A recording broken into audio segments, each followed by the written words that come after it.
We have a lot to get through today. The Medevac legislation, which for any law students or lawyers in the audience is known as the Home Affairs Legislation Amendment (Miscellaneous Measures) Act 2019, which commenced variously on the 1st, 2nd and 3rd of March 2019, commenced into operation, is now legislation which the returned Morrison government has vowed to try to repeal. We have two absolutely outstanding speakers who are experts to talk to us about this tonight. They are Emeritus Professor John Warhurst of the ANU, who will speak first, and Dr. Kerryn Phelps, AM. Okay, so now I'm going to introduce John.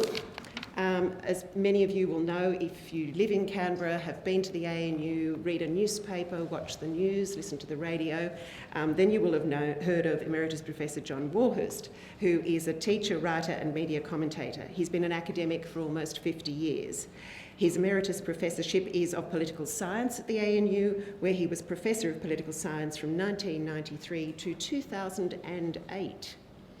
John has written a weekly column on government and politics for the Canberra Times for more than 20 years, and in 2009 he was made an Officer in the Order of Australia AO for services to political science and the community. John has been National Chair of the Australian Republican Movement and is currently a member of the National Council of Caritas Australia, the Catholic Church's Aid and International Development Agency, and President of Christians for an Ethical Society, a Canberra-based ecumenical forum committed to inclusiveness, justice and harmony in a sustainable world. Please welcome Emeritus Professor John Warhurst.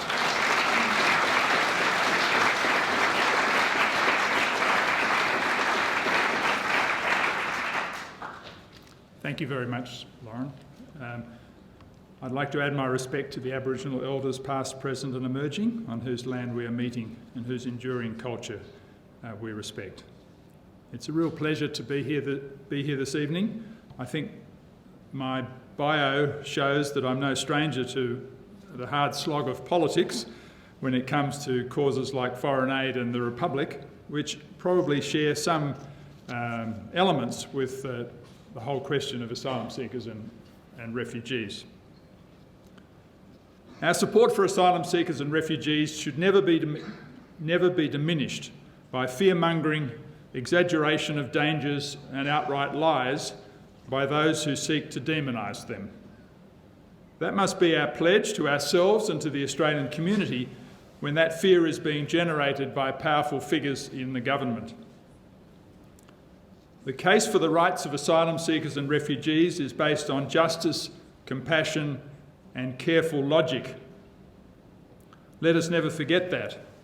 Our pride in what we stand for as we speak in support of asylum seekers should be undiminished.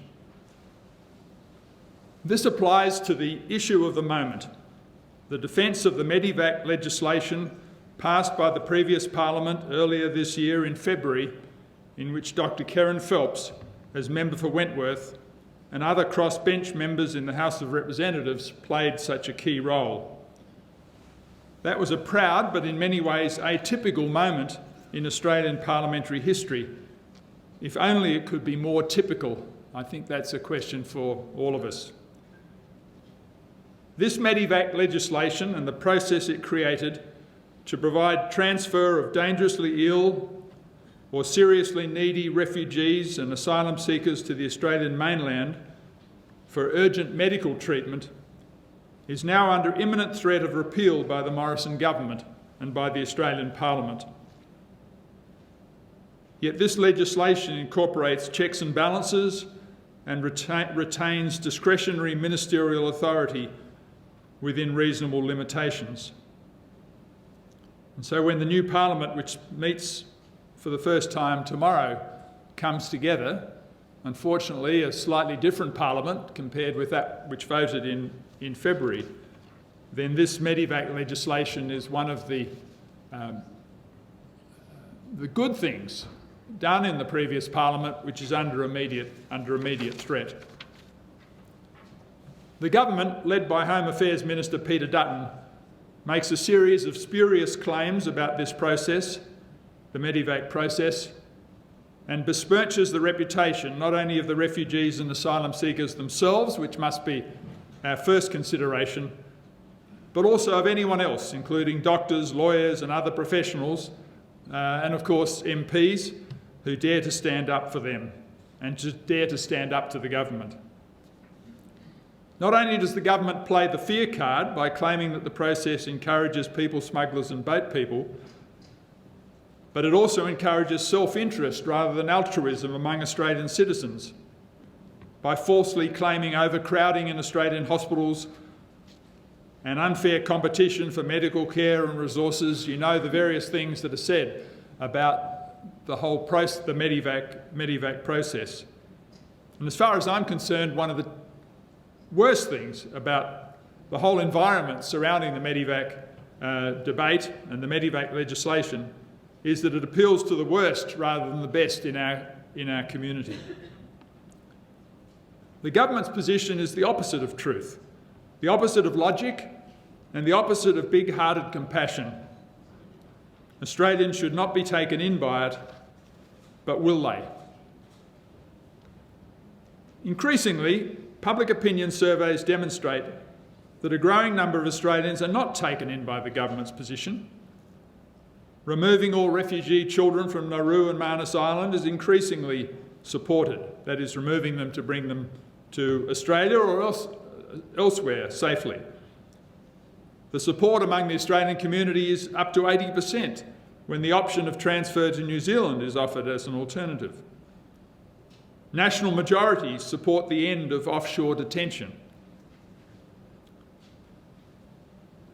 Don't let anyone tell you that the Medevac legislation is not popular. It is, despite all the resources of the government being thrown against it, and despite all the mistruths and exaggerations and hard-edged politics thrown against it.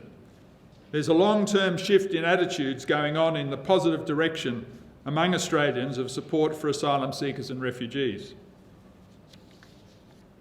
But we do need to remember that the community remains quite evenly split still. And in some states, including Queensland and Western Australia, it appears that majorities remain opposed to resettlement of asylum seekers in Australia. Those state majorities remain significant, given where the recent federal election was decided, or was said to be decided, especially the majority in Queensland opposed to resettlement. And I think we can't neglect the election result on May the 18th and the whole vibe and the issues and the environment that surrounded that election campaign. I'm an optimist, and we should be optimistic, but not blindly optimistic about the attitudes of the Australian community and the likelihood of support for positive policy change. And I think we share that optimism with other causes.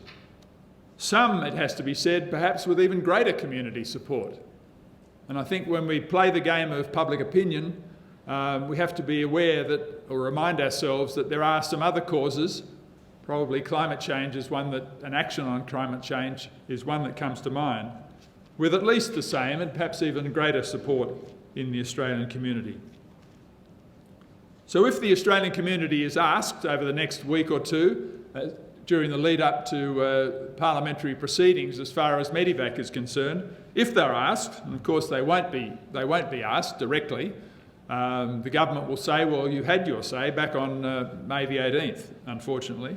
But if they're asked, then they would reflect that changing of public opinion within the broader Australian community.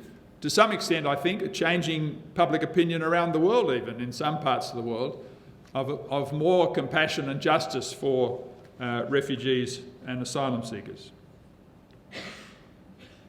Majority support in the community for just treatment for asylum seekers and refugees should be prized and cultivated and worked for. And I know that is what the refugee action community has been doing for many years. You've done that, and you've done it successfully. But narrow support in the Australian community may not be enough to generate change in government policy, because Australia is locked into an adversarial, disciplined, two-party system by and large, which, when parties are in lockstep on a particular issue, doesn't offer much real choice to major party voters under our preferential system.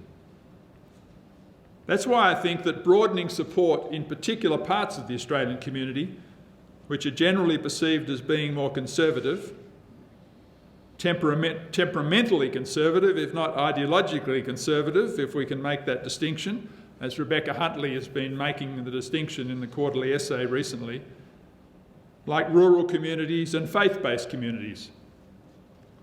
And it's from a faith-based background that I've spent quite some time and come from.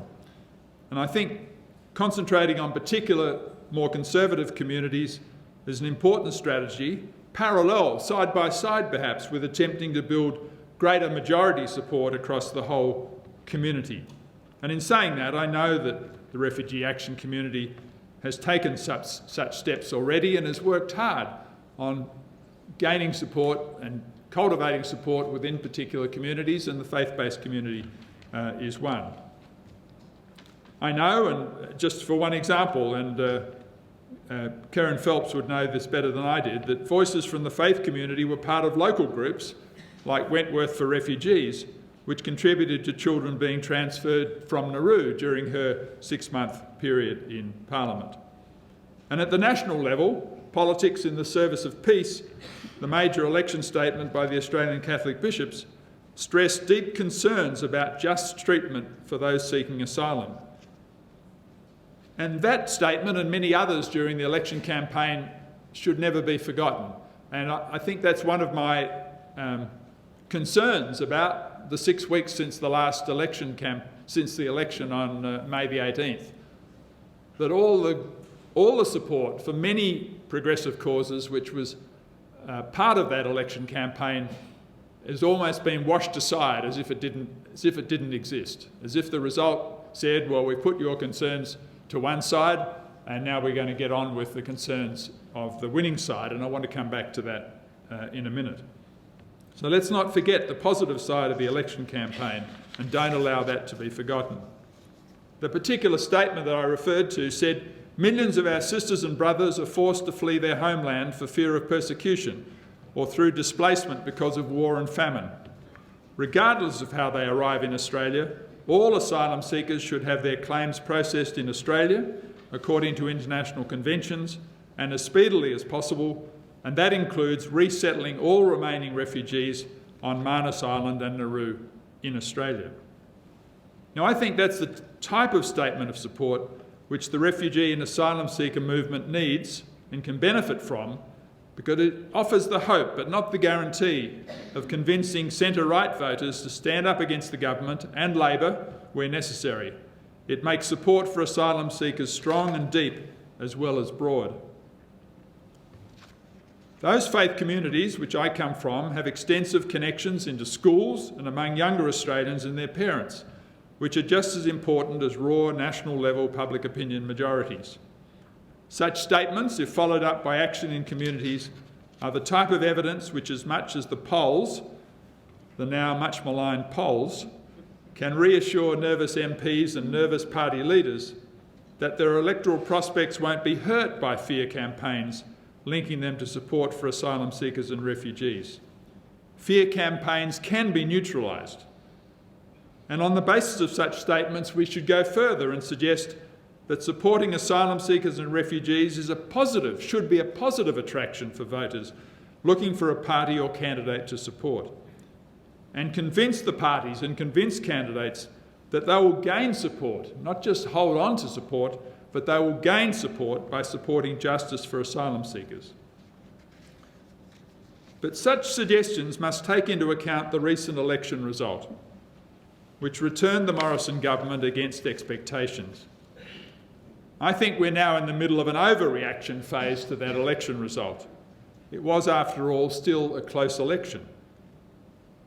However, that result has emboldened the government and made the Prime Minister himself super overconfident. His confidence has been buoyed further, as we read, by congratulations from US President Donald Trump for Australia's hardline immigration policy. Such support, whatever we think of it, is no help to the asylum seeker and refugee movement because it glorifies a tough, unbending stance on border control. Post-election, all social movements are faced with the prevailing winner-take-all political culture. And it's the winner-take-all political culture which I think, to some ways, is at the heart of many of the problems that progressive causes face after May 18. In Australian parliamentary politics, such a culture brings two dangerous consequences. We talk about adversarial politics, we talk about two-party politics, but I don't think we talk anywhere near enough about winner-take-all politics, which is a way of talking about majoritarian politics, which is the sort of system we have in Australia. Two dangerous consequences. One, the winners are grinners, jubilant and overconfident, and the losers are consigned to the rubbish bin, powerless and humiliated. Now, we know it's not like that in any sensible reading of the world, but I think if you read the media over the last 6 weeks, you could get that impression of what May the 18th meant. And secondly, the successful government parties claim an undifferentiated and total mandate for not just all policies taken to the election, but for all policies associated with the government in any way, whether climate policies, taxation policies, coal mining, treatment of refugees and asylum seekers. So I think it's important to see this Medevac legislation and also the broader argument about the just treatment of asylum seekers and refugees in a broader context in which the winner takes all. And if we put up with the winner-takes-all approach to politics, then anything associated with those who are seen to lose faces a very difficult task indeed. Now, there's nothing logical about this.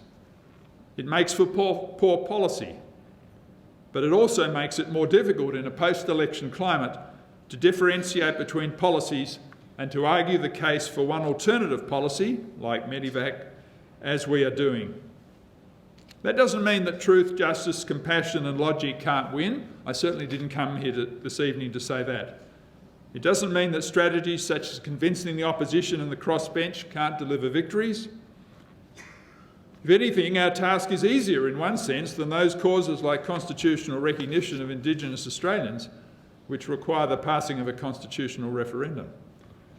But it does mean that the dynamics of the Australian political system are particularly difficult to shift immediately after an election because of this culture that we've allowed ourselves to be sucked into.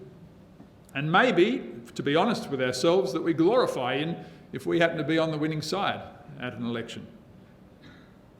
Just in the last weekend, the Saturday paper rightly describes the Medevac law as a small and qualified concession applicable to less than 1,000 people.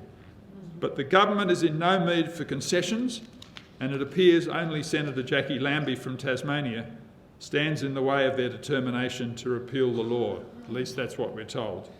That the changes in the Parliament, the changes in the House of Representatives, of course, and the changes in the Senate mean that the attempt to stop the repeal of the Medevac law really is on a knife edge.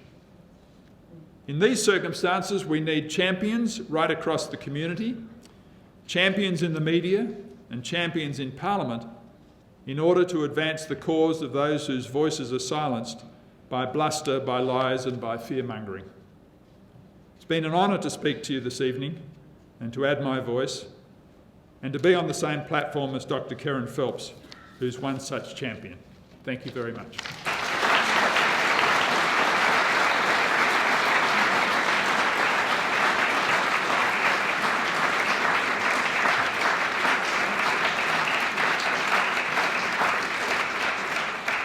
Thanks so much, John. Some very deep insights there, particularly about atmosphere and timing, I think, post-elections.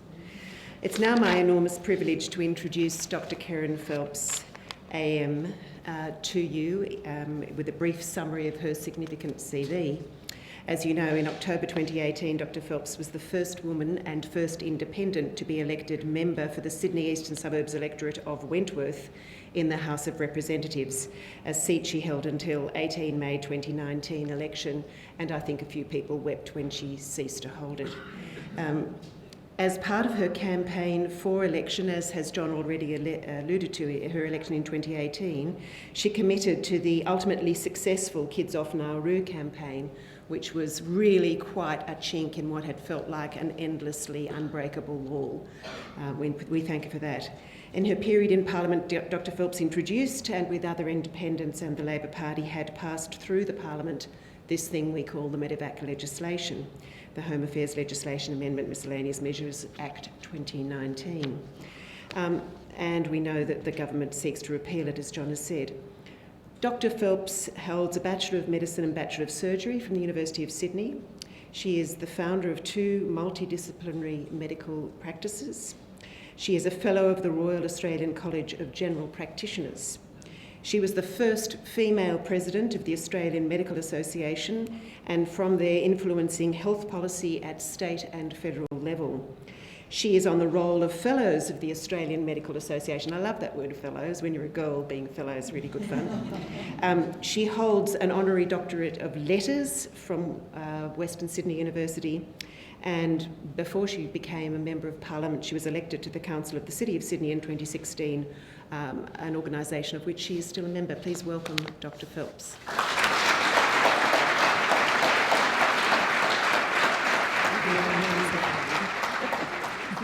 Thank you, Emeritus Professor Warhurst, and thank you so much for the invitation to come and speak to you tonight at the Australian National University.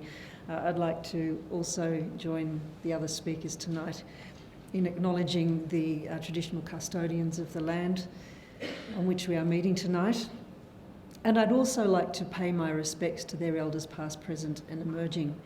I similarly would like to pay my respects to all of the people who have worked so hard and for so long with so little reward to try to do the right thing by people seeking asylum in our country here in Australia. I've just had a small taste of it over my time. When I was president of the Australian Medical Association back in 2000 to 2003, I argued for the removal of children from Australian detention centres. And at the time, it was the Howard government and the minister was Philip Ruddock. And they argued fiercely against the removal of children from detention. Ultimately, that was achieved, but it was only when a coalition of good souls came together and said, no, this is not right, that things changed. And it's only when good souls like yourselves and the other people who are working in this sector, working tirelessly and often without very much reward, come together, join together and fight together, that we will make progress and that we will find justice for these people who are suffering on Manus Island and Nauru currently. And of course, that's not to say that we can forget the plight of refugees and people seeking asylum who are living here in Australia under the current system. But tonight we are focusing on the Medevac bill. And the reason we are doing that is because it is under threat. And I've called the talk tonight Medevac, the battle for Australia's soul. And I don't think that's being histrionic, because I actually do think that we are in a battle for the soul of Australia. Today I was at the speech for the Governor-General being sworn in as the 27th Governor-General, and His Excellency, in part of his comments, said Australians are good people. They are well-intentioned people. And I couldn't help thinking in brackets, well, not everybody. I think that's the image that we like to project to the world, but I think that image is under threat. But I also think that our sense of ourselves and of each other is under threat too. And it's because of the way that we are treating people who are in indefinite detention that I think is marring that sense of ourselves as good people and as well-intentioned people. So when I arrived in Parliament, when I decided to run for Parliament back in September, October of 2018, I had, if you can imagine it, a number of people coming along to talk to me about important policy directions. And one thing that really stood out to me were the refugee advocates who came along to speak to me, from the legal perspectives, from the political perspectives, from the humanitarian perspectives, social workers, lawyers, advocates. And they painted a picture for me that was terrifying. They painted a picture of indefinite offshore detention for people who happen to arrive or try to arrive in Australia by a particular transport method after a particular date in time. And I thought, well, isn't that odd that we treat people so differently? And then to learn that 28,000 people arrived by plane with tourist visas and applied for asylum in a year, last year, and received permanent protection visas, I thought, well, how is that fair?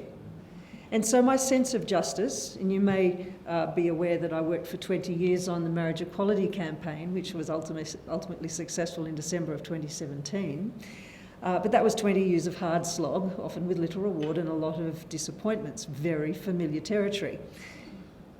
But my sense of social injustice started to be tapped into in a way that was very reminiscent of the issue of children in detention back in the early 2000s. And I realised what an urgent humanitarian crisis that we were facing.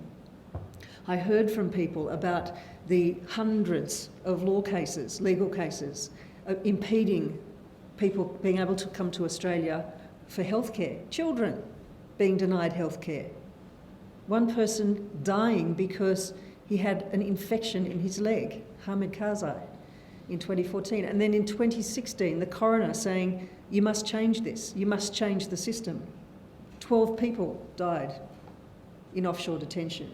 Medical transfers obstructed for no good reason other than the government felt like obstructing them for political reasons. And so when the coroner recommended these changes, what happened? Absolutely nothing. And so the Kids Off Nauru, hashtag Kids Off Nauru campaign became a thing back in August of last year. And it really started to gain traction at the Wentworth by-election, because here was a national focus of a political campaign where we could talk about children, again, being in detention. And this cohort of children having been there for 5 years. Some of them had been born there and had spent their whole lives there. And that tapped into the parent in all of us, saying, hang on a second, if that were my child. We could see our children's faces in the faces of these children when the images started to be emerging. And then in October of 2018, Médecins Sans Frontières doctors were expelled from Nauru, and they described the situation as critical. And gradually, people who had to sign confidentiality agreements, because that was how they maintained secrecy about what was going on in Manus Island and Nauru. Gradually, people started talking about what was going on there. And then the medical profession, and this is in our DNA to have compassion, to care for the vulnerable, 5,500 doctors signed an open letter saying, this has to stop. We have to remove these children from Nauru. And so before I was in Parliament, crossbench MPs Rebecca Sharkey, Andrew Wilkie, Adam Bant introduced the Migration Amendment Kids Off Nauru Bill in 2018. And it was read into Hansard by Adam Bant in April of 2019. It became an issue in the Wentworth by-election. Sorry, it lapsed in April 2019. It was read into Hansard in 2018. And so the October by-election delivered an unexpected result. The Liberal Party, for the first time in history, lost the Wentworth seat to me.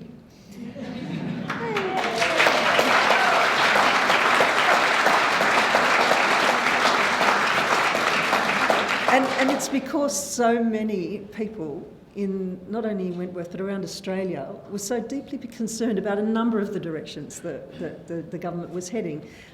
Obviously the deposing of Malcolm Turnbull didn't sit well in the seat of Wentworth where Malcolm Turnbull had been the member and the Prime Minister. People were upset about the lack of action on climate change. They wanted to see proper funding of the ABC. They wanted to see decent public education. And they wanted to see kids off Nauru. And so one of the major platforms for me at the Wentworth by-election was to do whatever I could to make sure we got kids off Nauru, and that happened in February. The last child was removed. It was supposed to be by Christmas, but February. And we also needed to find a way of delivering humanitarian healthcare, medical care, to people who were on Manus Island and Nauru who had been trapped there for more than 5 years. So I was sworn in on the 26th of November, and what a busy couple of weeks it became. There's Rebecca Sharkey there on my right and Kathy McGowan, the wonderful Kathy McGowan on my left. So on the 27th of November, the next day, I started getting threats from senior government figures that they would refer me to the High Court for Section 44, just because, if there was a move on Dutton, and that they would have mass referrals. The other thing that happened on the 27th of November is that Julia Banks decided that she'd had enough and that she was going to leave the Liberal Party and she was going to sit on the crossbench. And this puts the Morrison government into minority. And that created a balance of power situation. I call it an opportunity. So this is the day after I was sworn in. And so also on the day after I was sworn in, there was a huge rally at the front of Parliament House, and a petition with 170,000 signatures was delivered. And that was Nick McKim, Andrew Wilkie and Tim Storer there, and Darren Hinch was also there, and Rebecca Sharkey, we accepted the petition from the group of 170,000 signatures, and we carried them up to the Prime Minister's office. Still haven't got the receipt for them, but we did deliver them by hand. And the reason that this became such an important issue is that we were hearing that there were children with a very rare medical syndrome, resignation syndrome, also called traumatic withdrawal syndrome, children who were in catatonic situations, who wouldn't eat, who wouldn't drink, who wouldn't talk, who didn't want to live anymore. And one of the paediatricians said to me, does the government understand what happens to children when they stop eating and drinking? It's a pretty simple answer. They die. There was going to be a death. And so the last children left Nauru in February 2018, but that wasn't the whole problem and it wasn't the whole solution, of course. And so we started talking about what we could do, given that we had possibly only a matter of weeks with a minority government with the balance of power, which I preferred to call the power of balance, in the House of Representatives. And so a number of refugee advocates set up camp in my office, and at any given time we had between 10 and 20 people actually working on laptops in my office, drafting legislation, sending it out for opinions, coming back in. We had the Labor Party senior members coming and going from the office, we had the Greens coming and going, we had the crossbenchers coming and going, all talking, all cooperating, all collaborating on what was the best way forward. And so we decided that what we would do would be to come up with a private members' bill which I could present to the House of Representatives. So we presented the Migration Amendment Urgent Medical Treatment Bill 2018. It was sponsored by 5 of the crossbenchers. And it was delivered in the House of Representatives, and it sought to bring minors and sick refugees to Australia, and that was on the 3rd of December 2018. Now, if you can imagine what it was like between the 3rd of December and the 6th of December, we had to get a bill into the Senate. Now, the private members' bill wasn't going to be able to get up in the House of Representatives in order to get to the Senate, so we had to find a way of getting this legislation into the Senate. So how could we go about that? Well, we spent some days refining the intention of the private members' bill, and we came up with a way of getting it into the Senate, which was really quite ingenious. Someone very clever noticed that and you have to have a reason for something to go into the Senate. You know, it has to be relevant to the Senate business, otherwise you don't get onto the agenda. Someone noticed that there was a Home Affairs legislation amendment, and here's the best word, miscellaneous measures. Right. Because it was a miscellaneous measures, it meant that we could put anything related to Home Affairs and bolt it onto this amendment in the Senate. And so we refined and refined and refined the legislation that we wanted to put forward. We got the agreement of the entire Labor Party. We got the agreement of the Greens on the wording, on the intention, on what was going to go into the Senate. We got agreement of the crossbenchers in both the Senate and the House of Representatives, well, most of the ones in the House of Representatives, and enough in the Senate in order to get a majority in both houses. And it was introduced on the 6th of December, just before we were to break for Christmas. And we thought, if we can get this through in time, then we can vote on this before Christmas and we can start getting the process happening to get sick people out without having to go through the courts. But then Cory Bernardi and Pauline Hanson started filibustering in the Senate, basically to stop this message going to stop the vote happening and stopping it going to the House of Representatives. But eventually, even after all the filibustering, it passed by one vote. But it was too late to send the message to the House of Reps before Parliament rose for the year. We had a very anxious morning waiting for it to come back to the House of Representatives, and the clock was ticking down, and we thought, we can still get there, but unfortunately we didn't have time. And then we knew that we'd have to come back in February and we would have to vote again. We didn't even know if the government was going to call a snap election before February. Some people were even talking about a January election, and we were thinking, oh no, we've gone to all this trouble, we've got it through the Senate and we won't actually get it through the House of Reps. But no, we came back in February.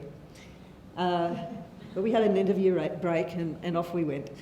And of course, that gave the government time for a pretty major misinformation campaign. Now, Professor Warhurst has gone through a number of the interesting comments that were made about the Medevac legislation, and I had to sit through question time after question time hearing these things being said and being utterly affronted. And we heard the boats will start. Well, Operation Sovereign Borders was in place. The boat turnbacks and towbacks was in place. That was the deterrent for people not to spend their life's savings on getting onto a leaky boat to try to come to Australia, because they knew they were going to get detected and sent back. The notion that it would be a pull factor, that you'd have to try to get on a boat, spend all your savings, get caught by the Australian authorities, be sent to Manus Island, where you would have to become so critically ill that you would then have to be transferred to Australia only to never settle and then have to go back, didn't really seem like a big pull factor to me. But they said the boats will start. Of course they didn't. Well, they tried to make out there was a boat from Sri Lanka that went to Christmas Island just after the election, but funnily the people on Christmas Island hadn't known that there was a boat that had come and that there were people who had been assessed. It was a puzzle to them. Then we heard repeated over and over again that pedophiles, rapists and murderers could come into the country. Now, this was despite the fact that Malcolm Turnbull had told Barack Obama and he had told Donald Trump that we knew who these people were. They had been there for nearly 6 years, they had been screened, they had had security assessments, and we knew who the people were who had genuine refugee status. Your hospitals will be flooded. Now, I had that little argument with Peter Dutton before Christmas, and we were told that the hospitals would be flooded. Within weeks, there would be 1,000 people, maybe more, thousands of people flooding the hospitals. And of course, thankfully, the wonderful St Vincent's Health sent out a fabulous media release and a tweet saying, well, even if it is that many, we can cope with them all without any trouble. We're set up for that. So that didn't work. You won't get your elective surgery. So I had people writing to my electorate office saying, I've been on the waiting list for a year for my knee replacement surgery, and these bloody refugees are going to come over and they're going to get their knee replacements and I'm not going to get mine. So no, that didn't happen. Then we heard you'd get bumped down the waiting list for social housing. Well, the fact that the Medevac law ring-fenced just the people who were on Manus and Nauru, and the fact that they were told that they couldn't settle in Australia, how were they going to get social housing? How were they going to bump anyone off any lists? Advocate doctors, this is the next thing, and we're hearing that at the moment. Advocate doctors could be putting asylum seekers' names forward for transfer without their consent. Maybe if they're in a coma. The review of records will open the floodgates. Well, there aren't any floodgates to open. I mean, even if everybody was critically ill, and shame on us if they are, there's no floodgates to open. There's only 900 people we're talking about. And then the one that I think probably hit me the hardest was the claim that women on Nauru were using rape and abortion claims to get medical transfers. I mean, shame on them. And then, of course, the Medevac laws allowing people of bad character into Australia. We still haven't heard a definition of bad character. The Medevac laws specifically, and I'll go through the details in a moment, but it specifically excludes people who have had an adverse security assessment or who have committed a serious crime. Not that they are not entitled to have health care if they are desperately sick. So I got a lot of support from the mainstream media. On pretty much a daily basis, there was a new scare campaign. Apparently, it was known at the time as the Phelps bill, was a security risk according to ASIO. Of course, it was pretty quickly denied by the head of the department that in fact it wasn't a security risk, and by the way, who leaked this information anyway. And then on the 8th of February, I had more mainstream media support. And up to 1,000 asylum seekers on Manus Island and Nauru would be expected to start arriving within weeks of the bill being passed, the advice said. Well, that might have been before the amendments were made that actually got passed, but let's not get the truth get in the way of a good story. So this went on day after day after day. And then, we got those amendments through. I mean, there was this wonderful, talk about throwing it back at them. Simon Holmes the Court arranged for a full-page ad in The Australian in favour of the Medevac bill. And so what does the Medevac law say? I think it's really important that we all understand exactly what it says. I've mentioned some of the elements to it now, but it only applies to the current cohort on Manus Island and Nauru, not to future arrivals. If a person seeking asylum needs urgent medical assistance, 2 independent Australian doctors can recommend their temporary transfer to Australia. The doctors must be of the clinical opinion that it's necessary to remove them from Manus or Nauru in order to provide appropriate treatment, because that treatment is not available there and they're not otherwise able to receive it. The Minister then has 72 hours to decide whether to approve the transfer or not. Now, we needed a time pressure because there were so many delays being built into the system as deliberate obstructions. Now, if the Minister refused, then they needed to refer the decision to the Independent Health Advice Panel. This was a separate group of doctors appointed by the Minister. So if he said, no, I don't agree with the health assessment, then there was a separate group of doctors who could say back to the Minister, we either agree with you or we don't agree with you. If they didn't agree with him, then the people got transferred again within 72 hours.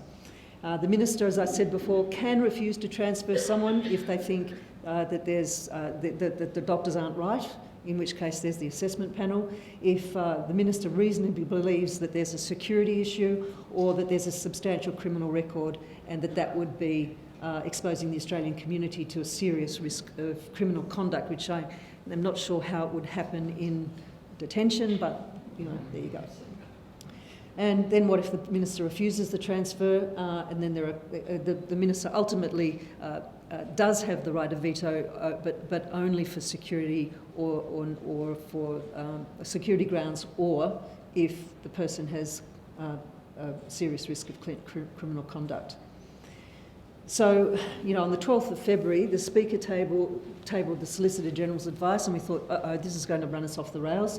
They said that the Solicitor General had a claim that the Medevac bill was unconstitutional. How can it be, we thought, that this is unconstitutional?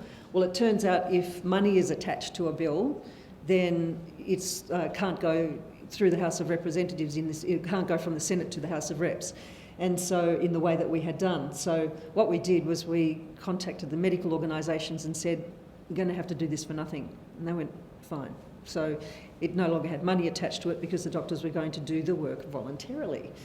Then we heard that the passing of the bill was going to be a potential vote of no confidence. After we read the fine print, of course, because the Speaker said, no, I'm not going to keep this advice confidential from the Solicitor General. I'm going to let you all have a look at it. So released it, tabled it, and there was, of course, fine print saying, the House can actually pass the legislation. And so the vote passed the lower house. There was a historic defeat on substantive legislation. It hadn't happened in, I believe, 92 years, and for what better cause? So 12th of February, the House of Representatives had consideration of the Senate message, and the House agreed to the Senate amendments with further amendments which were put to the House, and it passed by one vote in each House. It was a huge team effort, and we had backbenchers and staff and the refugee advocates had a little celebration in my office again. That's about the number of people who are working in my office. Apparently that's unusual for a new MP to have this many people working in their office. And this is how it was variously reported, a historic loss for the PM. I would like it to have been a more positive way of saying, you know, finally there is some light on the horizon for people held in detention for up to 6 years, but no. And of course, we can always count on certain media outlets for balance, blame Shorten for boats. And so the boat thing happened again. And so then there was the next bright idea. Let's open Christmas Island. I've got a cool $185 million in my back pocket, and I reckon this is a really good way to spend it. Knowing that there were no surgical or obstetric services, there's no psychiatry service, and how many people got transferred to Christmas Island? Big fat zero. And then, of course, when we were reading through the budget papers, they announced, that was the way they announced in just a couple of lines. Unfortunately, we read very carefully the budget papers, that they were closing the facility in July 2019, having spent $185 million, but having transferred no people. And the comment that I made at the time, that it was theatre, window dressing, public relations, desperation and obfuscation, and I could have kept going, but I ran out of words.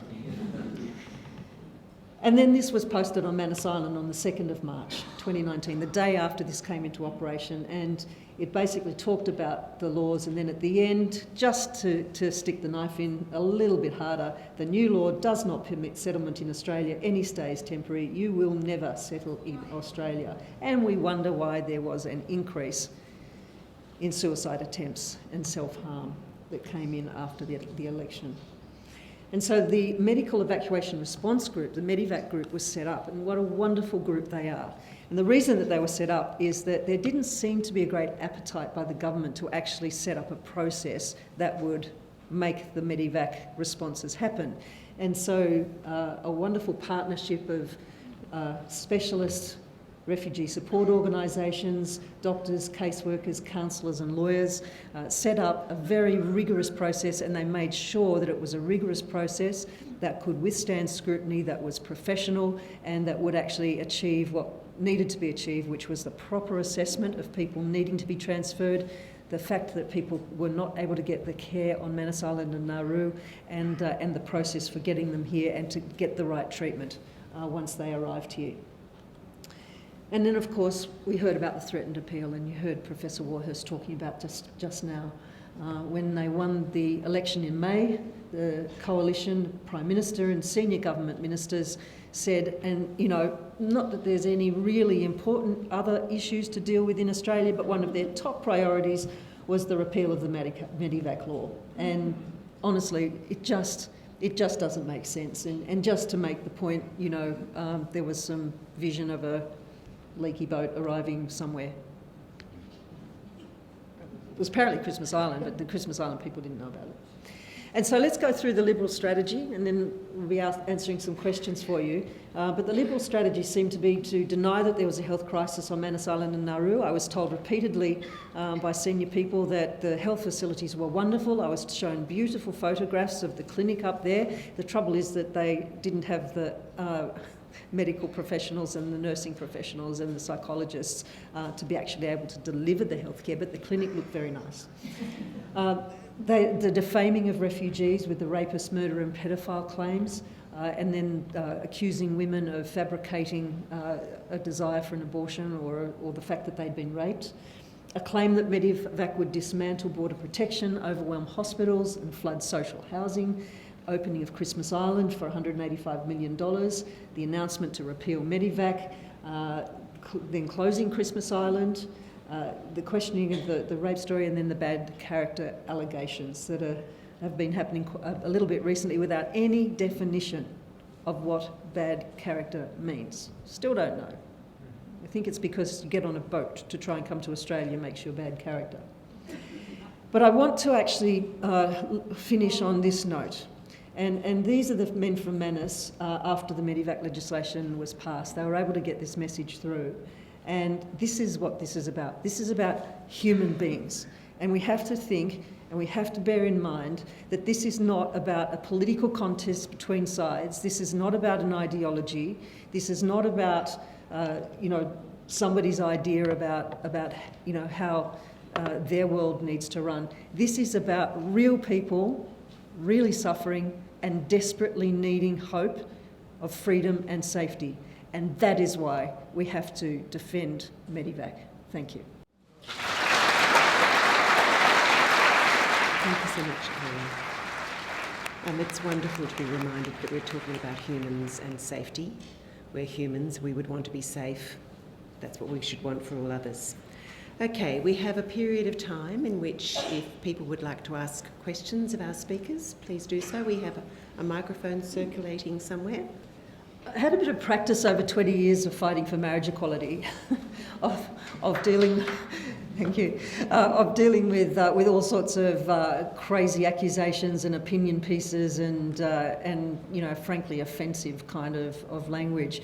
And I think that the way I have learnt to do that is with cold, hard logic and truth and reason, but also to try to always bring in the warmth of the human experience. So to talk about people, to talk about their experience, to talk about what they are going through, to try and find a point of empathy with people, to tap into this could be your experience, your child. What if this was you, a member of your family?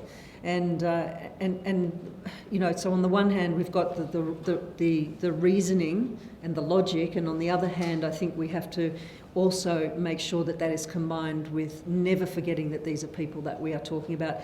And the other thing that I had was a policy of no free kicks. If somebody wrote an opinion piece that was offensive or incorrect, I lost count of the number of opinion pieces, letters to the editor, and this is predating Twitter, that I wrote. And even now, with Twitter, if somebody makes a statement that is inappropriate, depending on what it is, I will try to address it in a way that corrects the record. Look, it'd be easy just to agree with you and say no and no, because I do agree with particularly the sorts of statements that Peter Dutton makes. I'll start with the second one first.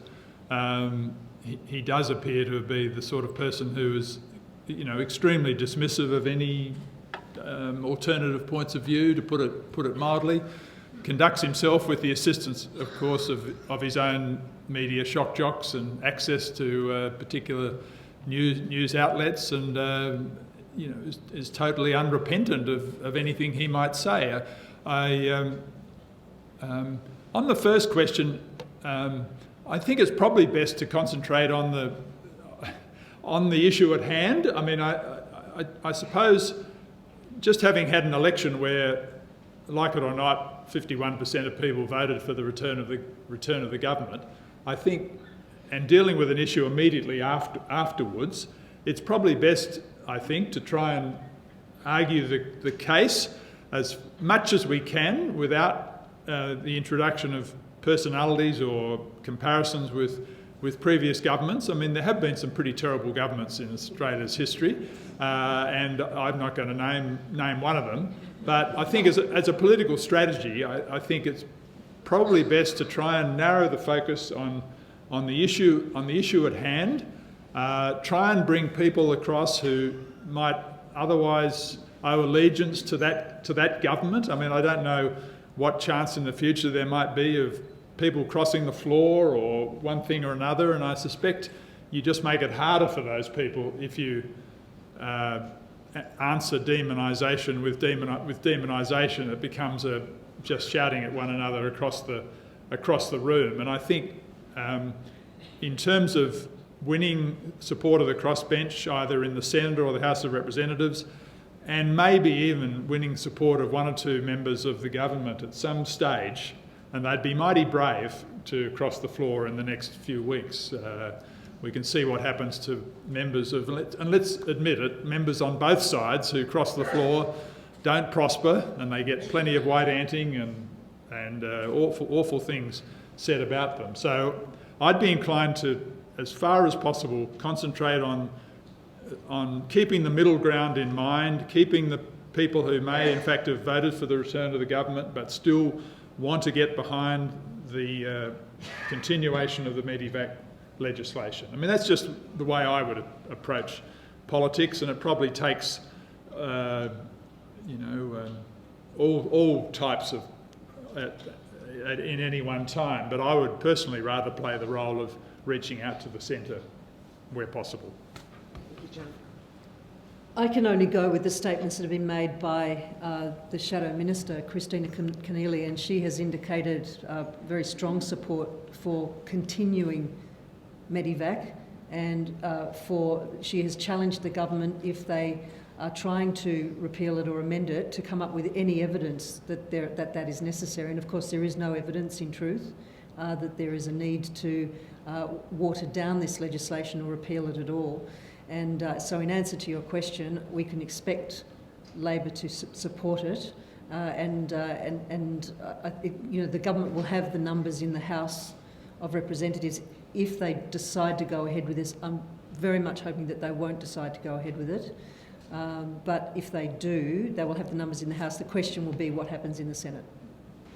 You're both right. It's minimalist legislation, which is why it is unthinkable that the government could even be considering repealing legislation that only aims to get people medical attention in a timely way who cannot get it on Manus Island and Nauru. That is all that this legislation says. And, it is just such an act of contrariness to even consider repealing it. It's unthinkable. You're expressing the same distress that I am hearing from doctors who are assessing these cases, from social workers who have worked in Manus Island and Nauru, from nursing people who have worked on Manus Island and Nauru, from the doctors from Medicine Sans Frontières, and I've met with so many of them now, and they express the same level of distress about the mental and physical state of the people on Manus Island and Nauru. And the Medical Evacuation Response Group is doing its best under very difficult circumstances to assess and triage the worst cases first, and then to work through other people. Obviously, we couldn't deal with the size of the caseload immediately, but certainly in a triaging process to deal with the worst cases first. And some of the children arrived in those early days in comas and were transferred to intensive care unit in Brisbane unconscious. Other people have arrived in terrible states. There is no simple or easy answer to your question. Clearly, the criteria are well set out. That is, the treatment is not available in Manus Island and Nauru, or it is not successful in the way that they're receiving it there. So with time, I'm hoping that everybody who needs treatment will get the treatment. This is purely the medical side of it, but that is not to say that we can relax the ultimate aim, which is to have these people all settled in freedom and safety and not detained in Manus Island or Nauru indefinitely. I think I just made that statement, that there must be an end to indefinite detention or confinement of people on Manus Island and Nauru. And to my mind, I am not seeing any concrete steps towards that at the moment. And I have been encouraging the government all the way along to find a solution, to find a way through. Now, some people have gone to the United States. The New Zealand offer, I'm not sure if that's still on the table or not, but that should certainly be considered, and other regional settlement options should also be considered. Yes, Kerryn said, let's talk media ownership laws. I mean, it takes the discussion into a restructure of Australian society and politics, I suppose. I mean, for 20 years or more, it's dehumanising of asylum seekers has been part of the strategy of trying to, of the boat, repelling the boat strategy, or the Tampa strategy back when, so either allowing no personal contact or allowing no humanising of asylum seekers and refugees is the broader strategy. I mean, but as to how we stop it, it's a free media or alternative media, or driving News Corp out of business. It's almost a small battle. I mean, this is not a small battle, Medevac legislation, but compared with the broader reform of Australian society and politics, it is a small battle, and this issue tonight raises so many of these broader issues. I clearly don't have an answer. I mean, when you look at the popularity of some of the tabloids, who's buying this stuff, I mean, if you quickly descend into, reflecting on our fellow Australians, and I don't really think that's a helpful direction to go, because ultimately it's not going to win the day for progressive causes. So I can only join your, cry of desperation and appeal for change. But in terms of the media, in terms of a whole range of issues to do with modern Australian politics, there's just so much that needs changing. I mean, political donation laws would be a start. Reforming the place of money in politics. Wouldn't it be great to have 60 million to spend on defending the Medevac legislation, or to throw into the pot for the battle for compassion and justice for asylum seekers? But that's just not the way Australia is at the moment, and it's just up to all of us, I think, to do our little bit from the local level beyond. To get into Parliament, sure.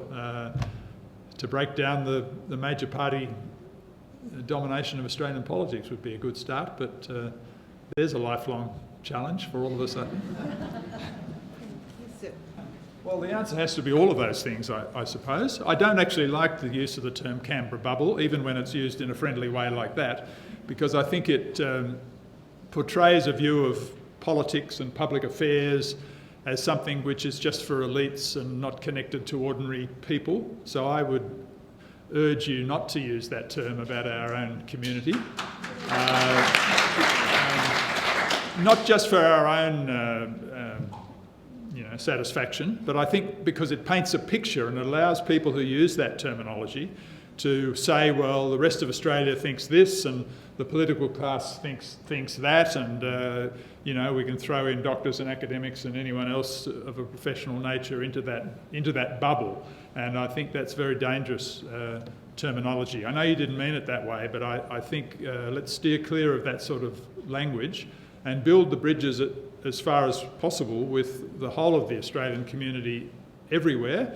I think the marriage equality campaign, for instance, I think one of the important strategies was friends and neighbours, family, going the hard yards as far as tackling those obtuse people in our own family who will insist, and we've all got them, surely, who will insist on not seeing the truth and the justice and the compassion that's necessary for asylum seekers and refugees. I mean, I think that's a task for every university student and for everyone living here to convince their own extended family that this is a cause that...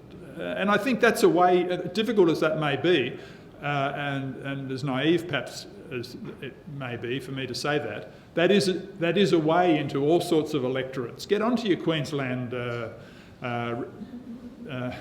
relatives and friends and parents and whatever, and show them, talk them through perhaps these sorts of issues, because surely, as a number of people have said, this is such a modest, compromised proposal, which had to be, I imagine, to get the support of all those who came on board to get that magic, was it 76 votes, that if we can't explain the justice and the good sense of this particular proposal, I don't think we're going to be able to win the bigger battles about asylum seekers and refugees. So let's win this one in a way that uses strategies which can be transferred to other battles. That would be my view. Thanks, John.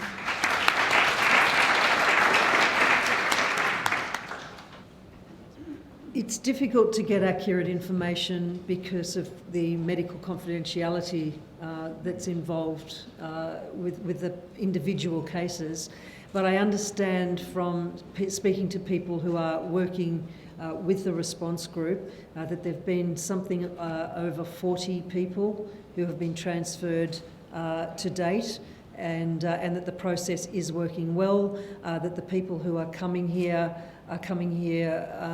who have been assessed and have gone through the approval process. There have been a few challenges by the Minister's office.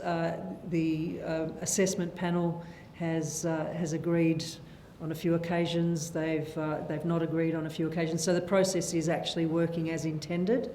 In terms of the specific cases, though, that's not information that I have available to me at the moment. Is there a website? No, I don't think it's information that's accessible to anyone at the moment. But I have certainly heard that people who have desperately needed help have been getting that help, as I said before, on a triaged basis of the most serious cases and the ones that are able to be assessed on their merits first. Thanks. So we've got two more questions, this gentleman and this lady then. Okay, on three. Okay, and then we might call it quits at the end of that three. So yes, sir, please go ahead. We heard tonight that government does have the numbers in the lower house. However, they do not have numbers in the Senate to repeal the bill. And we're also aware that Professor has spoken to Jackie Lambie, who might potentially be the deciding vote in the Senate. Having had that discussion with her, Doctor, what would be your suggestion for us to engage with her, personally, as an individual or as a group? Thank you.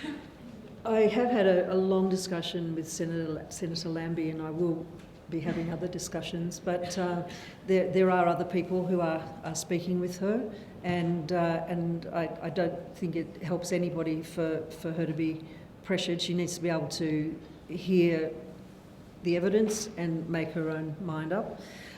I think if you were to write to her, like I would suggest that you write to every MP and senator and tell them how you feel about it.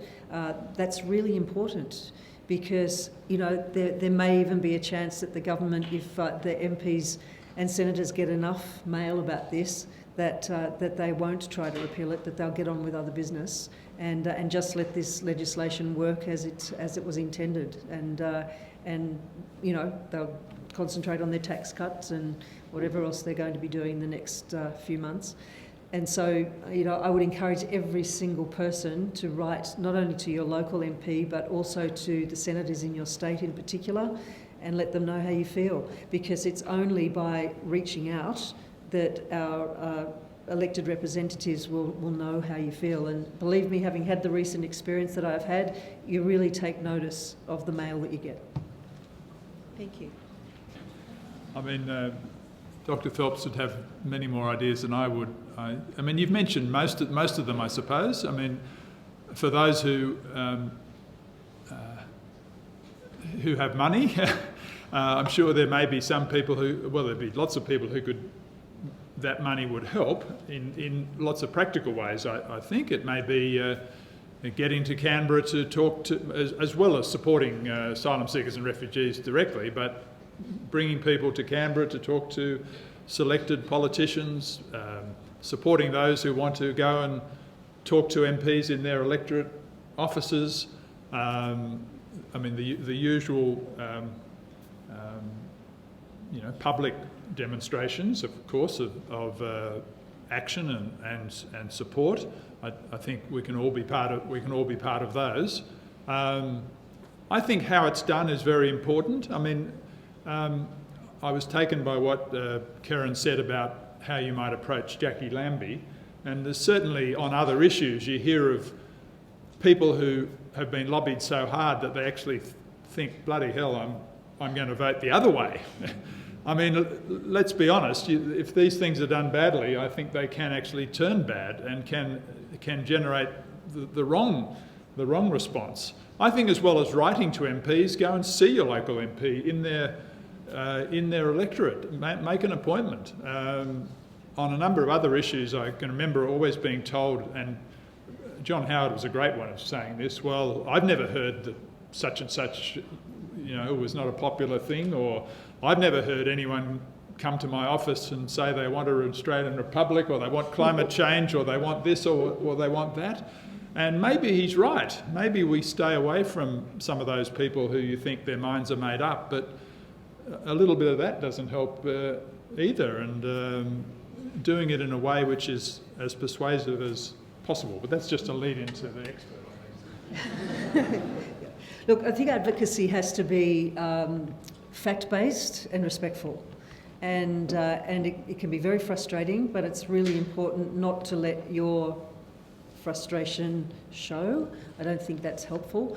And even when people deeply disagree with your point of view on something, or your moral stance on something, it's important. I've always felt it was important, as I spoke to you about before, about making sure that your arguments are well reasoned and logical, fact-based, and also bearing in mind the human experience of what you're talking about. But I will back up what John said. There are multiple levels of advocacy, and some of them you will be involved in. For example, you might lead an advocacy group, and that might be the way that you do it. You might be a member of an advocacy group. We've got social media, which is very powerful. There are Facebook groups. There are Twitter hashtags that you can jump onto. You can look at comments that have been written by others, and you can respond with, hope, again, with respect. If you can do it with wit and respect, it's very helpful on some social media platforms. But also, if you see something that is published or written in mainstream press, write to the editor. Get onto the comments section and write into the comments section, but avoid personal sort of attacks on people. I think if you stay with the issue, it's the better way to go. And do make appointments with MPs and senators, and write to people. So there are multiple avenues and multiple levels of advocacy, and it's only through all of those avenues that we actually will get there. One of the ways that you can have an effect, particularly if you want to meet other MPs here at Parliament House, is to have a representative group that has spokespeople that go ahead. But the really important thing is that you go with a coherent, cohesive message. So the message has to be the same message that is coming from all of the advocacy groups, and not have multiple different sort of points of view, but to say, this is what is really important, and this is what we want to achieve, and this is what we want MPs and senators to put their minds to. Thank you.